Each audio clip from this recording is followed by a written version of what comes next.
Hello, everyone. This is Dr. Mike Cho, physical therapist. Hey, today we've got a special guest. Our title for our topic for today is Doctor with a Mission from OR to the World. We'll be back in a few seconds, okay?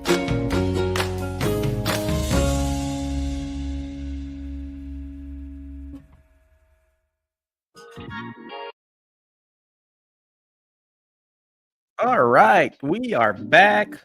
I don't know if you are watching live, comment live, watching on the replay, comment replay, but we've got a special guest for today. And our guest for today is, I asked him and I asked Tanya and everybody from her clinic and from this clinic and asked, hey, what's a good topic? And Tanya, the marketing lady, sent me all this information. And gosh, this doctor is very, very impressive. And I told Tanya, hey, we need to bring him here, introduce him to our area here in Northwest Tennessee. So without further ado, I want to introduce him properly, formally here. So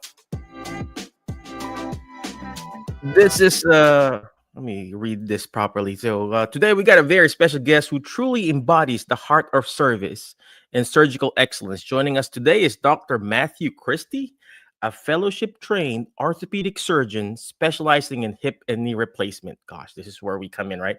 He is born and raised in Nashville. He traveled around the world, studying in Boston, researching in Iowa, serving in Nepal, and training across the country, only to return home, okay, and continue his father's legacy at the Southern Joint Replacement Institute. He's not only a skilled surgeon, but also a mission-driven leader working with the Walk Strong Foundation to bring joint replacement and care to underserved communities. Without further ado, let's go ahead and bring in Dr. Matthew Christie. Where's he at? There you go. Mike, how are you? Dr. Christie. Well, first of all, thank you very much again for coming over. Appreciate you. I know you're very, very busy, not just as a person, but practice-wise and everything. But could you please tell us again who you are? What do you do? And tell us more about your journey, man, before I ask all those other questions. No, absolutely. So I'm Matthew Christie, as Mike so eloquently introduced. I'm a joint replacement surgeon in Nashville, so that means I focus almost exclusively on surgery of the hip and the knee, and not just any old surgery, but joint replacement surgery. Those are the things that I specialize in, that I do day in and day out, are joint replacements. That's where I am now, but that barely touches kind of I guess you could call it the origin story. So as you alluded to earlier, I was born and raised here in Nashville. My father is Dr. Michael Christie, who founded the Southern Joint Replacement Institute right around 1997 after a stint at Vanderbilt. And I grew up here, and I ended up going up to Boston for undergraduate studies at Tufts University, and I was there for 4 years. And then I took a little bit of time off because I was trying to figure out what I wanted to do. I spent a year in Iowa doing some research, medical research, and then spent a year in Nepal, in rural Nepal, working at a health clinic with the government out there. Ended up coming back to the States to do medical school at the University of Virginia in Charlottesville, and then residency down in Birmingham at the University of Alabama in Birmingham, and fellowship out at the University of Utah. And you know, when we're talking about an orthopedic surgeon, we all have the option to go out after our residency training, which is kind of our general training, and do a year of specialized training. And I did that year in joint replacement. And so about 4 years ago, I came back from Utah back to Nashville to join my father's practice here in Nashville, and been loving it ever since. I predominantly see patients here in Nashville, but I also see patients out in Dixon, which we get patients all from over West Tennessee out in our Dixon clinic. I know. I've been seeing your name and everything, Doc. So appreciate that, and of course for your referrals. But you're literally, I don't know if you watched the Avengers. You're literally Doctor Strange. You went to Nepal and everything, right? So, so tell me about that experience there. You know, Yeah. 1 year of being there and research. I mean, oh gosh, I mean, I think all practitioners, whether you're a therapist, physician, or a nurse, I think one needs to go out and do some mission work. In that way, you realize how you appreciate our own practice here. We forget that here. You know, so tell us more about that experience there, sir. I mean, Yeah. why go to Nepal? I had some prior experience in China and Tibet in college, visiting out there, and um, really loved the culture of Nepal. Love the scenery, love the people out there, and I wanted to do something. I think a lot of us have trouble, and I certainly had this issue in college and in training of saying, well, how can I be useful with the skills that I have? I was a EMT in college. Driving an ambulance around and picking up people and taking people to the hospital and stabilizing people and everything. And I said, well, there's some skills that I have. I had some knowledge of kind of very basic primary care things, and I partnered with a local 501c3 here in town called Project Cure, which has warehouses all over the country that source durable medical equipment and all sorts of kind of used or lightly used DME to help distribute to other places. I also worked with some pharmacists here to get some medications. And so I walked over to Nepal through an NGO over there called Nepal Orphans Home with two big REI duffel bags full of medications and full of medical equipment. And they got me set up with a clinic out there to work in this clinic for a year. And that's what I did. It showed me a lot of things. It showed me that, even without specialized skills, you can bring care and hope and dedication to people in low and middle income countries. But it also showed me how much need there is out there and how mission work shouldn't be about going in there with a sack full of supplies, helping for a week and then leaving. That mission work really needs to be about long-term, dedicated commitment to sites. And, when I came out, I went and finished my medical training, and my father started the Walk Strong Foundation, and we're gonna kind of segue into that, but with a similar idea in mind, which is if you're going to go somewhere and if you're going to do something as significant as orthopedic surgery in a low and middle income country with limited resources, you need to be there with the express intention of providing support and providing a sustained commitment to that place for a long period of time. We hear so much about parachute mission work where you go in for 10 days and you do a bunch of work, whether that's cleft lips or total joints or whatever. And then the folks, the local people there never see you again.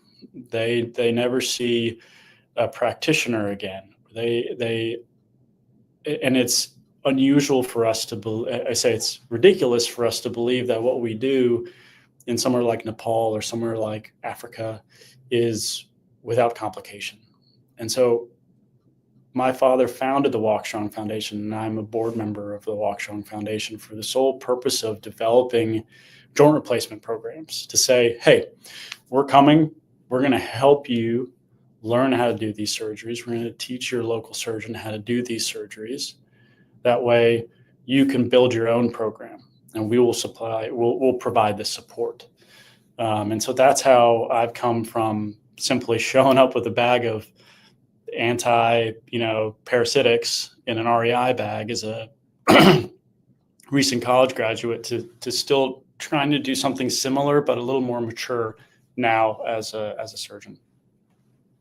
Wow. Wow. That is such an amazing story, Dr. Christie. I mean, and coming from your dad and to you, and you taking that initiative, I think it just shows your heart there.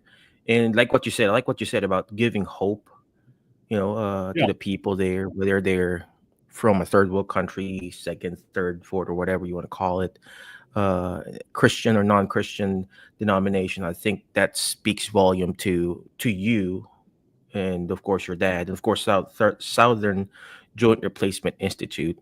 Yeah. I also like what you said about teaching, man. So you went there not just to do like a quick missionary, a mission trip. You are actually teaching other surgeons, physicians there on your techniques too, uh, utilizing your whatever skills and techniques that you do, man.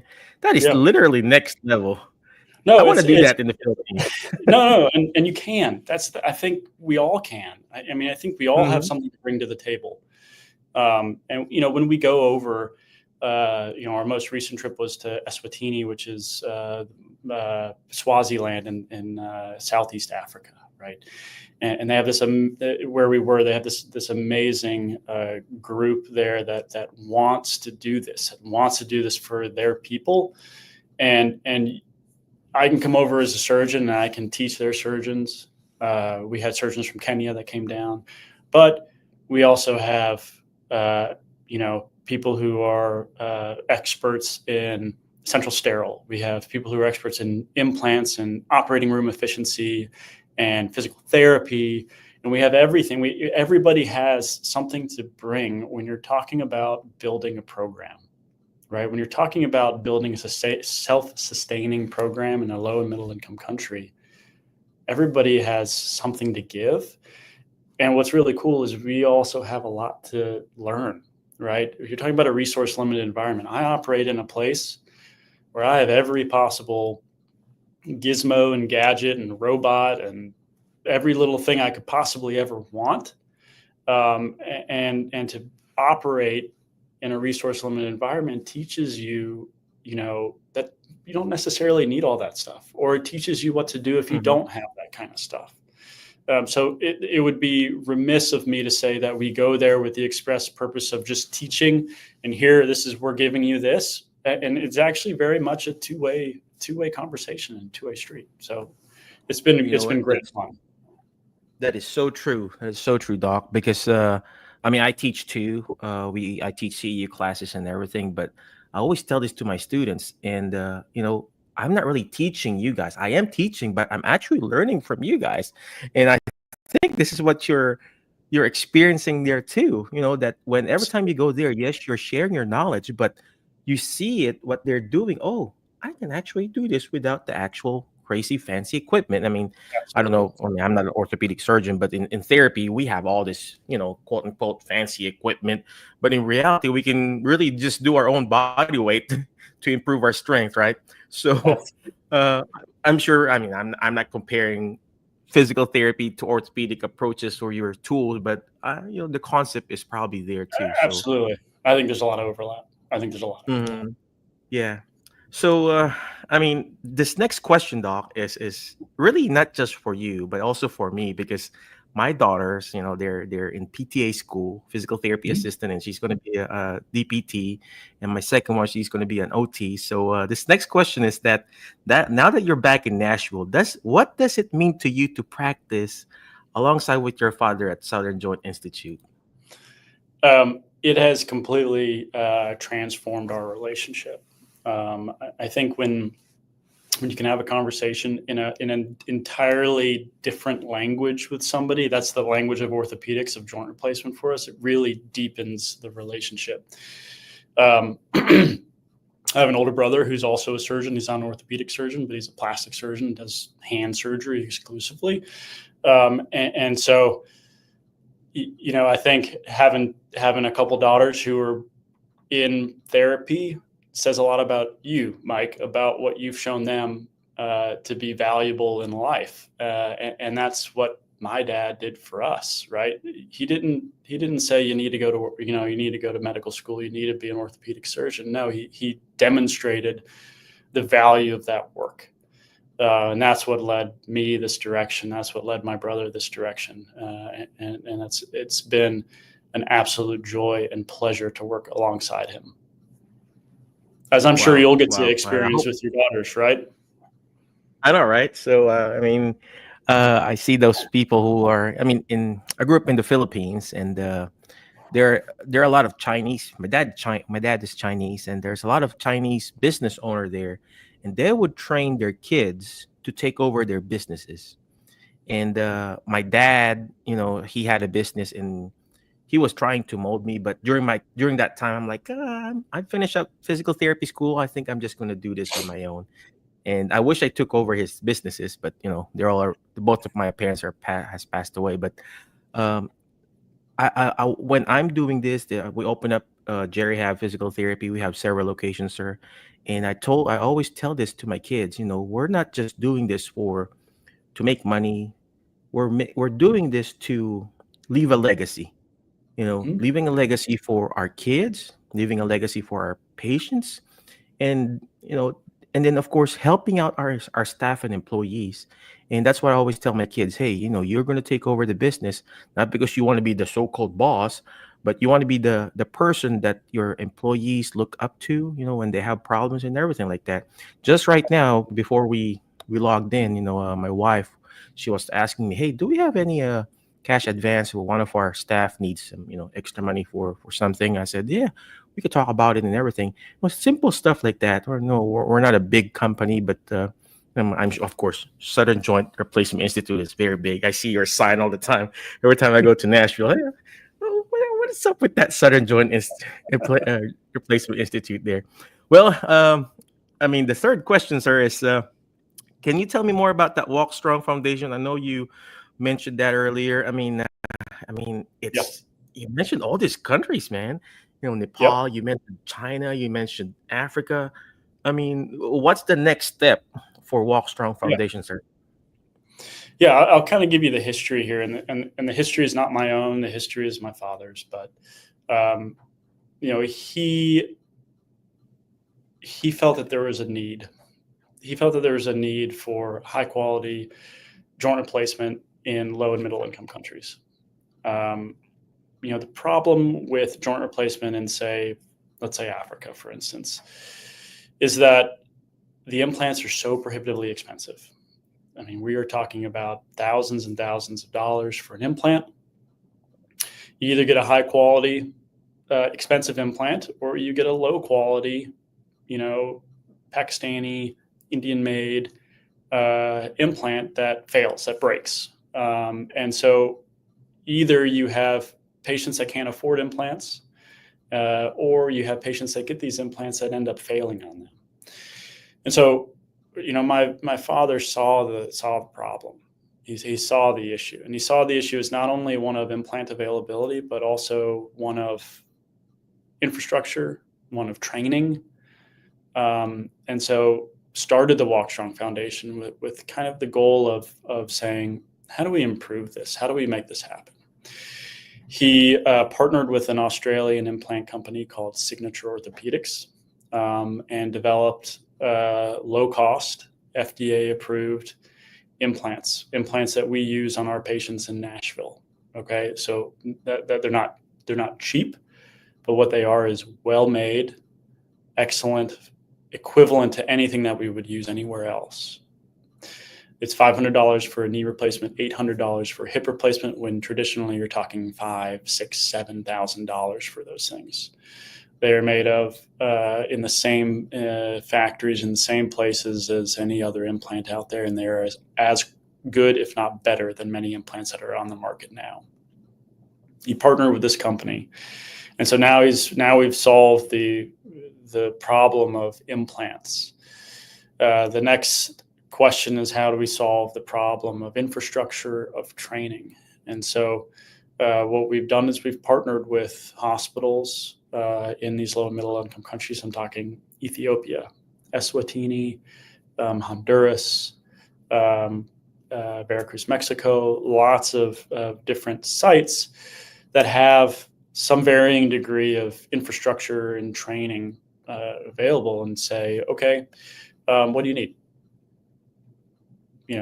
Do we need implants? Do we need operating room tables? Do we need suture? Do we need skilled training for orthopedic surgeons, for physical therapists, for central sterile? How do we build a program for you that would rival our own program here in Nashville? And so that's kind of what Walk Strong has shaped itself into, is a program development nonprofit, right? So, we went down to Eswatini, and we've had a couple of surgical, weeks with some folks down in Eswatini, where we help their surgeons learn how to use these implants, right? Implants are very technique dependent. So we taught surgeons how to use the implants. We helped modernize their central sterile, their processing departments. We want to essentially devote ourselves to developing this program, and then we want to make ourselves obsolete. We want to remove ourselves, and I wouldn't say remove ourselves completely, but at least be there as pretty much only a source of, if they have some questions about something, or if they want to run a case by us. I want to set this program up, and I just want to be a source of knowledge for them in the future. And I want to trust that they're more than capable of handling the surgery, any complications that arise, and all those things on their own. You know what? That's so true. You're actually planting that seed and teaching them and educating them. And then that way they could be really independent in using these techniques. Yeah. Man. Yeah. When are you going to add a country? You want to add Philippines there? Sure.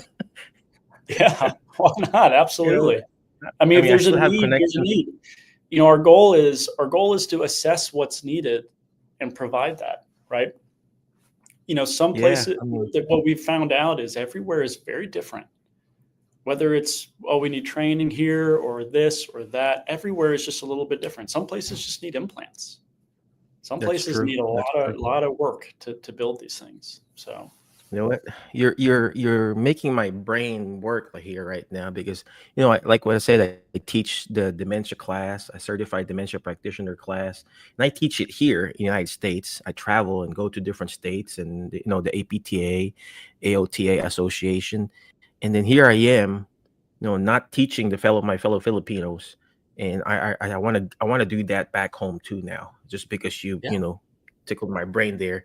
And if you decide you want to add Philippines, I still have connections with the Philippine Medical Association and some pharmaceutical companies there, and maybe we could partner up and then help our Filipinos.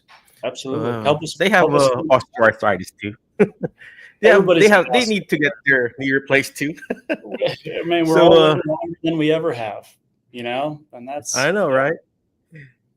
We're busy now. A lot of people would say, "Why geriatrics, Michael?" I'm like, you do know that there's a lot of seniors getting older.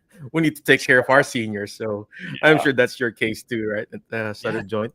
My next question, Doc, is as a surgeon, what do you look for? Do you have physical therapy there too in your Nashville location? We do. We have physical therapy in our Nashville location, our Brentwood location.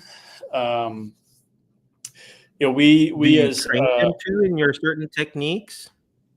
I've done some in-services about what we do. We develop our physical therapy protocols in hand with our physical therapists here to really kind of meet in the middle. I think it's so easy just to send a knee replacement patient off to a physical therapist and just say, do your thing. Right. As an orthopedic surgeon, we're not necessarily trained in rehab. We're not. And so I think to develop these protocols with therapists, to provide it as guidelines for wherever we might send our patients, I think helps us because we have some predictability in rehab. And it helps you guys because it gives you some direction about what we like. And we get a lot of good feedback about our rehab protocols, a lot of fantastic feedback. What I'm really looking for in when I send somebody to therapy, especially if we're talking post-operatively, I'm saying I want you to go here for your 3 days a week for 6 weeks therapy after a knee replacement, is I want communication. Ultimately, I trust the training that y'all receive. I trust that your training plus our protocols are going to yield a good result for the patient. But I want to hear. I love getting updates on my patients to see how they're doing. I love getting texts or phone calls from therapists, even if it's, especially if it's, oh, I got a concern here or something that, I'd rather not hear that from the patient. I mean, of course, I'm going to hear it from the patient, but I want to hear it from y'all first and foremost. We are so conditioned to believe that surgery is done. I've done my part. All right. You go to this black box and make it happen. And I think there's always room for more communication between us and therapy to really ensure that these patients have excellent outcomes. You know what? That's so true, doc. Because you see the patient probably, after the surgery, maybe after 4 weeks, and here we are, therapists. We see the patient 3 times a week, and then we see them more.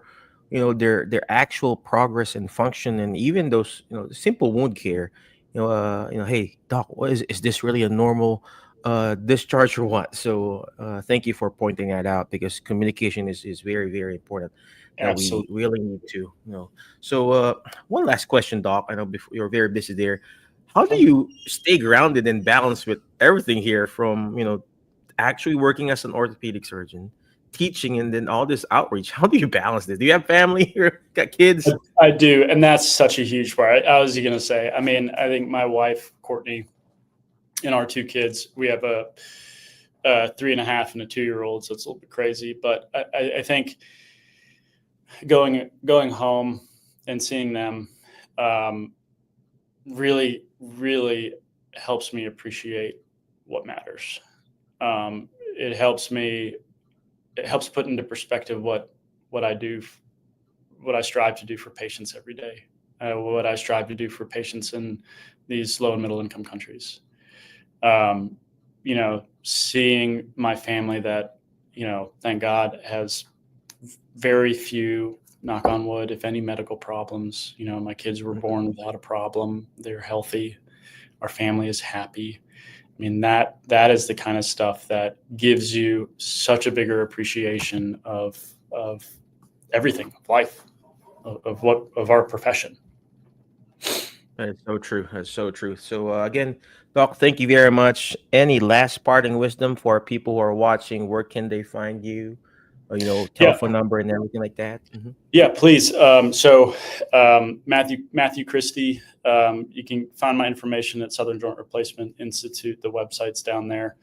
615-342-0038 is our phone number. Happy to see patients, and I want to be very clear that while joint replacement is in our name, it is not the only thing I offer my patients.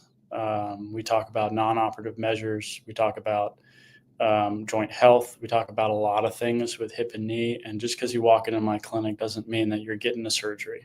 As a matter of fact, for many patients, I try to, avoid surgery as much as we can.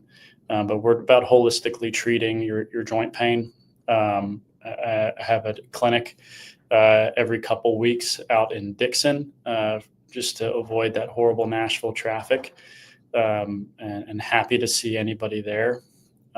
So reach out, please. All right, well, doc, thank you very much again. Appreciate you. And but before I let you go, I like what you said about being holistic. And you mentioned about the joint replacement. Yeah, you are correct. When you go to Dr. Christie's place, you're not going to get instant joint replacement. It's like in geriatric, we just don't see geriatric. We see middle-aged people, back pain, hip pain, everything like that. So it's in the name, but I like what he said about being holistic. Doc, again, thank you very much. Appreciate you for your time. But before I let you go, my Facebook and YouTube friends, always remember the word fast, FAST, letter F, right? Letter F. Why? Find people that will bring out the best in you. You are the average of the 5 people you hang out with. If you hang out with people who are, complaining in life, guess what? Today I hang out with an amazing orthopedic doctor, surgeon, Dr. Christie. I feel like I want to do some mission work now, right? So find those five people, people that will bring out the best in you.